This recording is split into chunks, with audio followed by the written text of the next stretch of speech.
नमस्कार दोस्तों। सुमित्रा नंदन पंत जी की एक बहुत ही महत्वपूर्ण कविता आपकी स्पर्श नामक पाठ्य पुस्तक क्लास 10th जो कि चौथा चैप्टर है उसमें दी हुई है।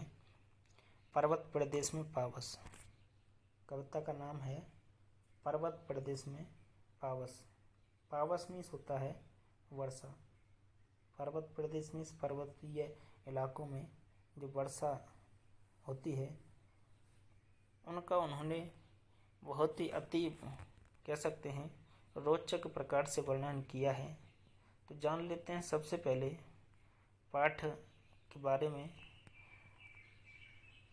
कि भला कौन होगा जिसका मन पहाड़ों पर जाने को न मचलता हो, जिन्हें सुदूर हिमालय तक जाने का, सुदूर मीन्स होता है बहुत दूर, हिमालय तक जाने का अवसर नहीं मिलता, वे भी अपने आसपास के पर्वत प्रदेश में जाने का अवसर शायद ही हाथ से जाने देते हों।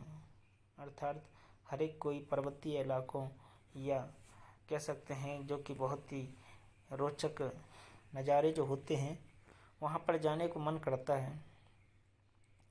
तो ऐसे में कोई कवि और उसकी कविता अगर कक्षा में बैठे बैठे ही वह अनुभूति दे जाए, अर्थात बैठे बैठे ही मान लो आप वहाँ पर जा नहीं सकते लेकिन आपको वहाँ के पर्वतीय इलाकों और वहाँ के जो रमणीय वातावरण होता है जो कि बहुत ही आकर्षक दिखाई देता है, तो बैठे बैठे इस कविता के माध्यम से सुमित्रा नंदन पंत जी ने लोगों को अनुभूति कराई है अपनी कविता के माध्यम से।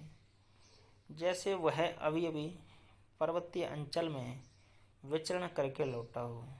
तो प्रस्तुत कविता ऐसे ही रोमांच और प्रकृति के सौंदर्य को अपनी आँखों निरखने की अनुभूति देती है। अर्थात निरखने मीन्स देखने की, अर्थात वहाँ का जो रोमांच है पर्वतीय प्रदेशों का, प्रकृति का जो सौंदर्य है उसको निहारने की, उसको देखने की अनुभूति मीन्स मन में, जब आप जा नहीं सकते तो मन में किसी बात की कल्पना कर लेना एक तरह से, तो उस प्रकार की अनुभूति सुमित्रा नंदन पंत जी द्वारा पर्वत प्रदेश में पावस नामक अपनी कविता के माध्यम से दर्शाई है।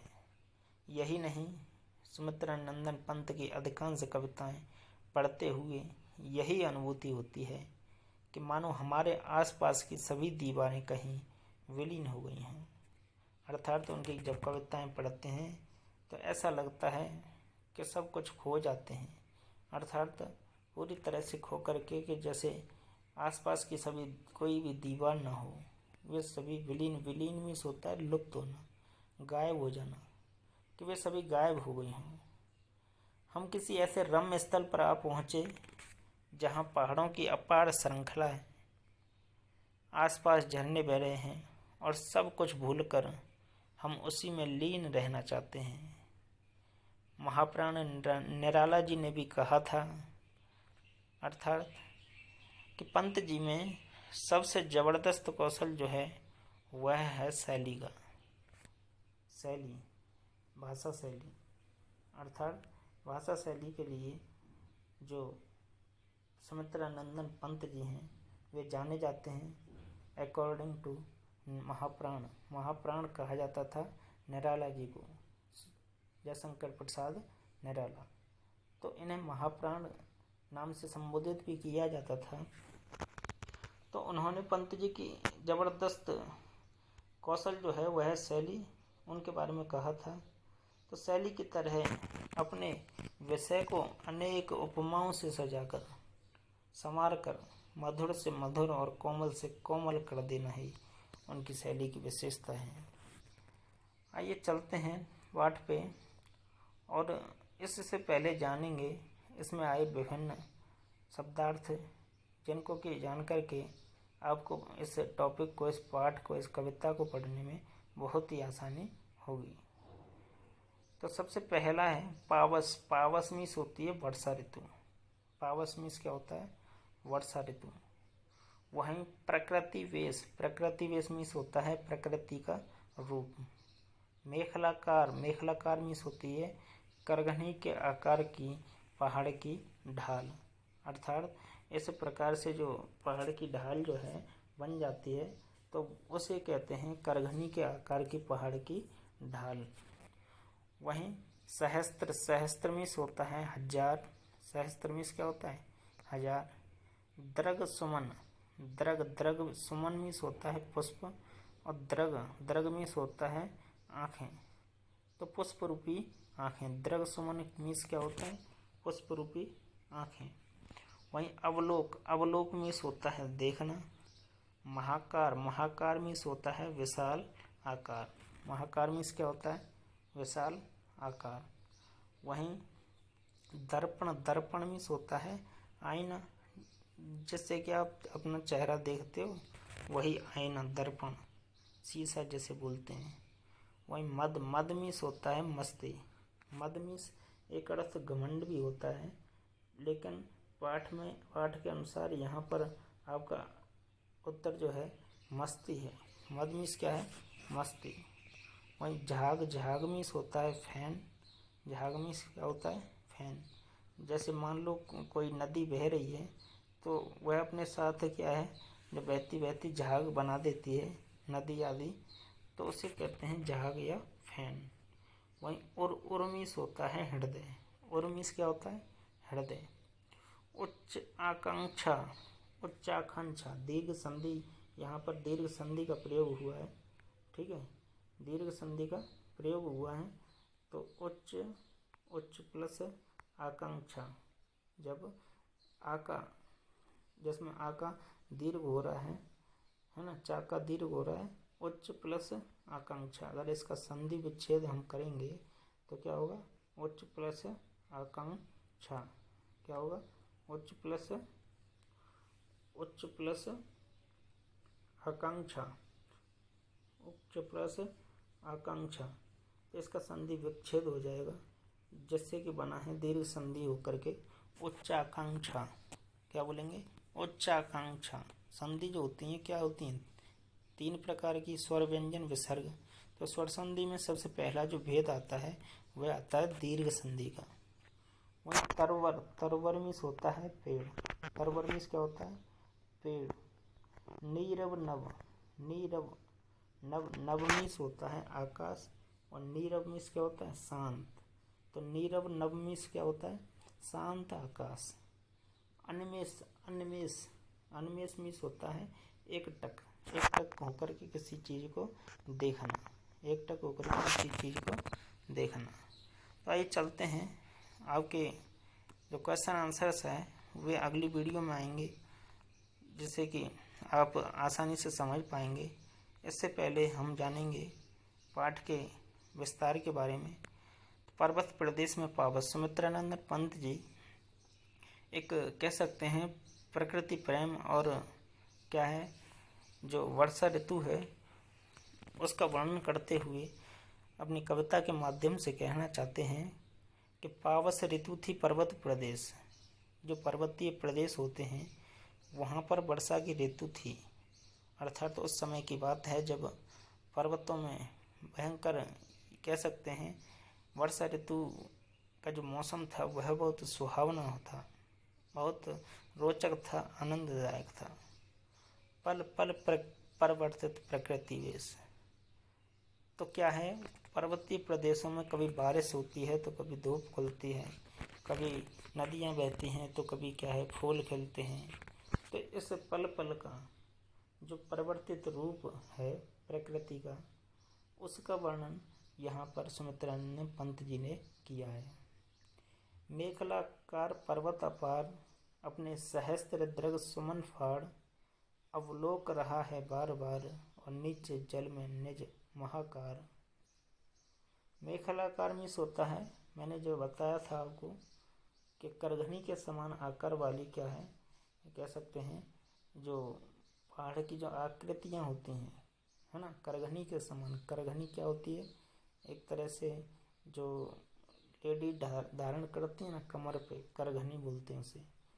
तो ऊपर नीचे होती है ना, वह उसी प्रकार से जो पहाड़ों की आकृति है, पहाड़ों की जो अपार, अपार मीन्स जिसका कि कोई पार नहीं पाया जा सकता, ऐसे वहाँ पर पर्वत हमें दिखाई देते हैं।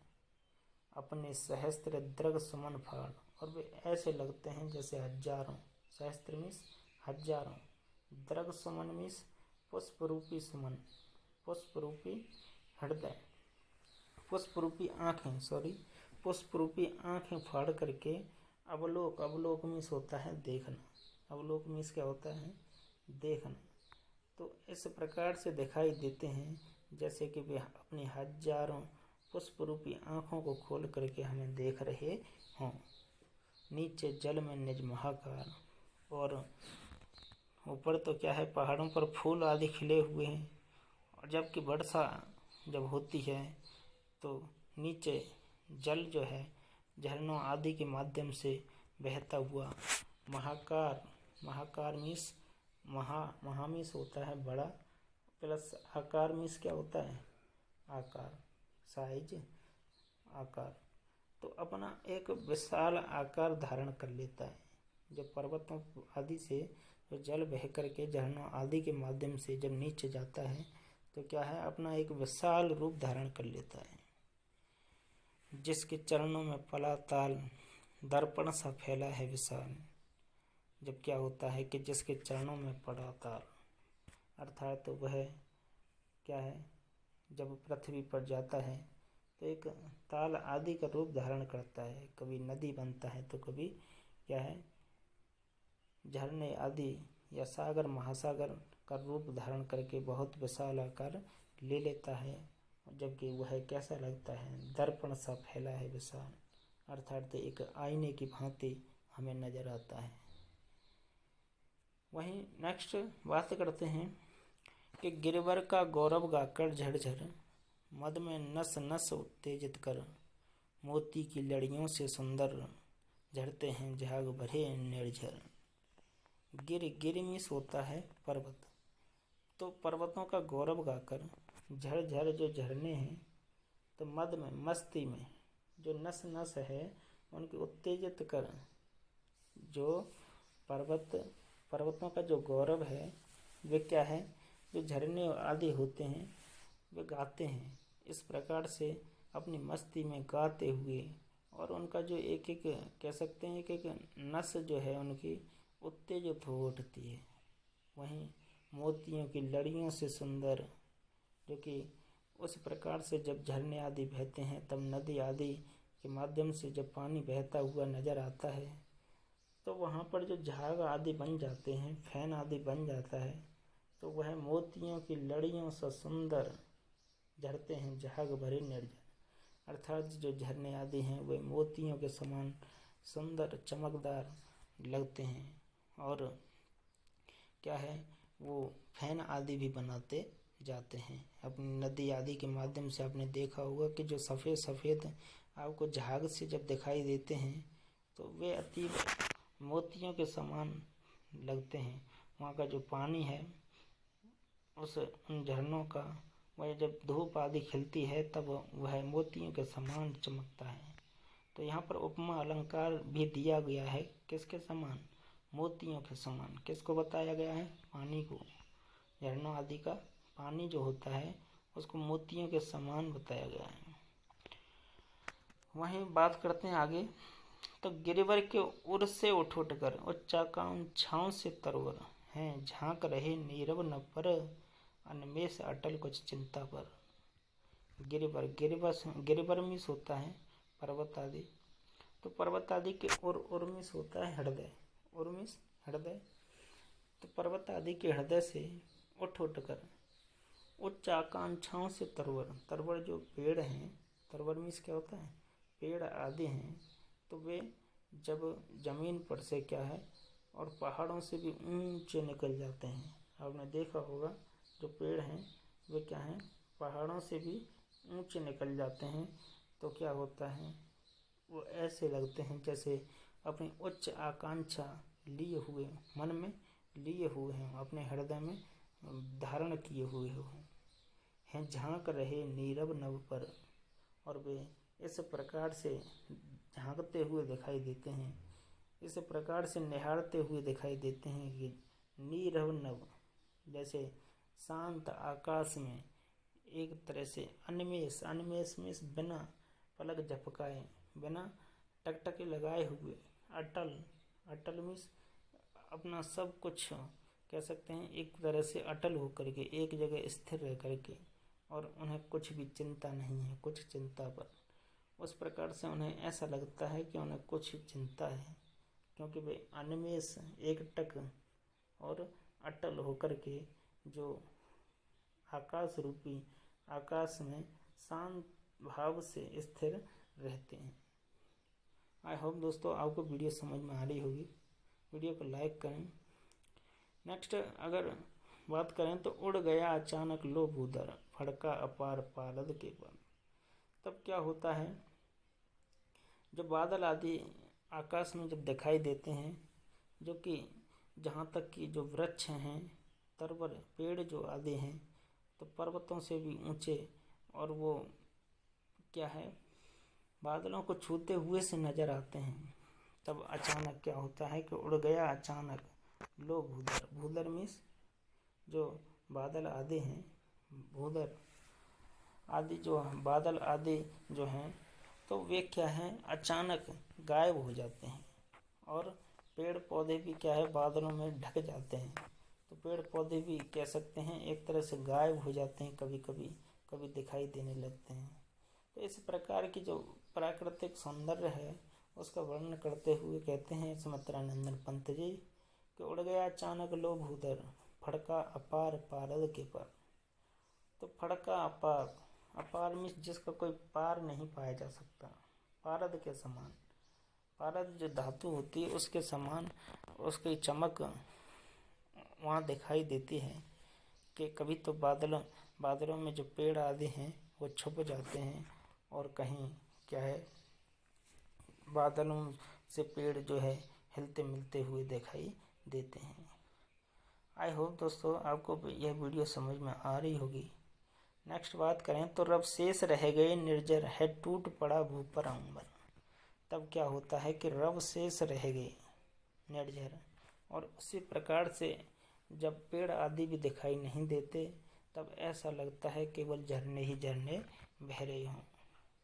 है टूट पड़ा भू पर अंबर, और इस पृथ्वी पर क्या है अंबर में आकाश टूट पड़ा हो।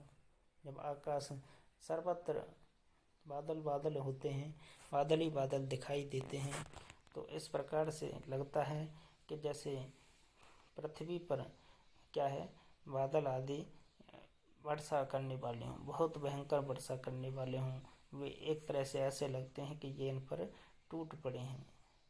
जैसे गए धरा में सभे साल, साल आदि के जो वृक्ष होते हैं सभे भय बिना भय के, सभय मीन्स भयभीत होकर के, समित सहित भय मीन्स भय के साथ, तो वे ऐसे लगते हैं जैसे पृथ्वी में भय के साथ साल आदि के वृक्ष पूरी पृथ्वी के अंदर धस गए हों। उठ रहा धुआं, जल गया तार। और जब आपने देखा होगा कि जब वर्षा होती है तो पहाड़ों आदि में से जब आप जाएंगे पहाड़ों आदि में तो आपको देखने को मिलेगा, जहाँ पर पहाड़ आदि नहीं है तो उन्होंने बहुत कम देखा होगा, तो उन्हें शायद बहुत कम देखने को मिलता होगा। तो उन पहाड़ों में से एक धुआं सा उठता हुआ नज़र आता है जैसे आग लग गई हो, और जल गया ताल, जो पानी आदि का ताल है वह भी क्या है जल गया हो। यों जलद यान में विचर विचर, इस प्रकार से जलद रूपी यान में अर्थात बादल रूपी यान में विचर विचर करके घूम घूम करके था इंद्र खेलता इंद्रजाल, और ऐसा लगता है जैसे इंद्र ने अपनी माया बिखेर दी हो। इंद्र ने अपनी दृष्टि कोप दृष्टि दिखाई कि चारों तरफ जब बादल ही बादल होते हैं और क्या है वहाँ पर बहुत ज़्यादा बरसात के जब संकेत देते हैं तो ऐसा लगता है जैसे इंद्र